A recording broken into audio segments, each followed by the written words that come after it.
सोचो कि अगर तुम सच में ही 5 रुपए ही चढ़ाते तो क्या ये चोरी होती, या ना चढ़ाते तो क्या चोरी होती।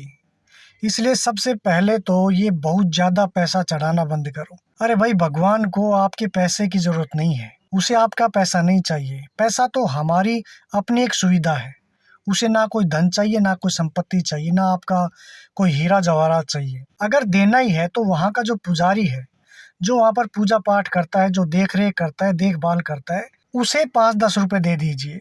वो उसकी मेहनत है और आपकी श्रद्धा है, वो उसको दे दीजिए। इससे उसका घर परिवार भी चल जाएगा और जो मंदिर है या कोई संस्था है उसका मेंटेनेंस भी हो जाएगा, साफ सफाई भी हो जाएगी। और अगर वो सैलरी पर है तो वो भी देने की ज़रूरत नहीं है। लेकिन हमारी अलग ही दिक्कत है।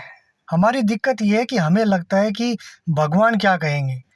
भगवान कहेंगे कि भाई आ गया और धन चढ़ा कर नहीं गया, या फिर लोग क्या कहेंगे। मन में एक प्रकार का डर है, मन में डर है कि जो मैंने लाखों करोड़ों रुपए ब्लैक में कमाया है, 420 करके कमाया है, गलत तरीके से कमाया है, तो थोड़ा बहुत भगवान को भी देकर अपने मन की संतुष्टि तो करूं, या फिर भगवान को भी तो थोड़ा बहुत भागीदार इसमें बनाऊं कि देखो मैंने कमाया तो गलत तरीके से है, लेकिन ये सोने का छतर चढ़ाकर जा रहा हूँ, ये चांदी का छतर चढ़ाकर जा रहा हूँ, इसलिए थोड़ा सा पैसा मैं चढ़ा देता हूँ।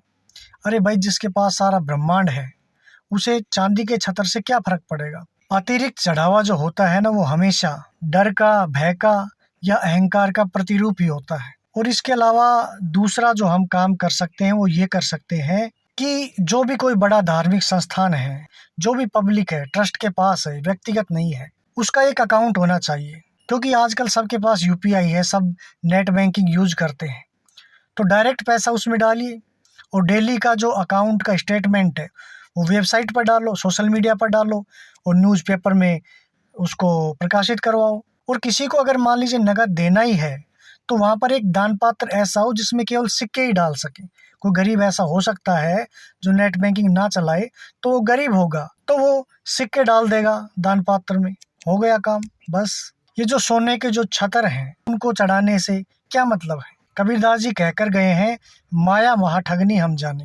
बेचारों के चारों तरफ पहले तो तुम माया जाल बिछाते हो और फिर कहते हो चोरी हो गई, चोरी हो गई। इतना उन सबके चारों तरफ माया को क्यों ना चाह रहे हो आप। वो बेचारे उसमें फंस जाते हैं। तो इसलिए आप ये माया का जो जाल है जो वहाँ जाकर आप बिछाते हो, पहले उसको उठाओ, चोरी अपने आप रुक जाएगी। बाकी कुछ लोग कह रहे हैं कि मैं उसे पकड़ लूँगा, मैं उसे पकड़वा दूंगा, मैं ये करवा दूंगा, मैं वो करवा दूंगा। दोस्तों, आपको पता है ना कि तरल पदार्थ के छींटे डालने से सबकी आग बुझ जाती है। थोड़े से छींटे छिड़के जाएंगे और आग बुझ जाएगी।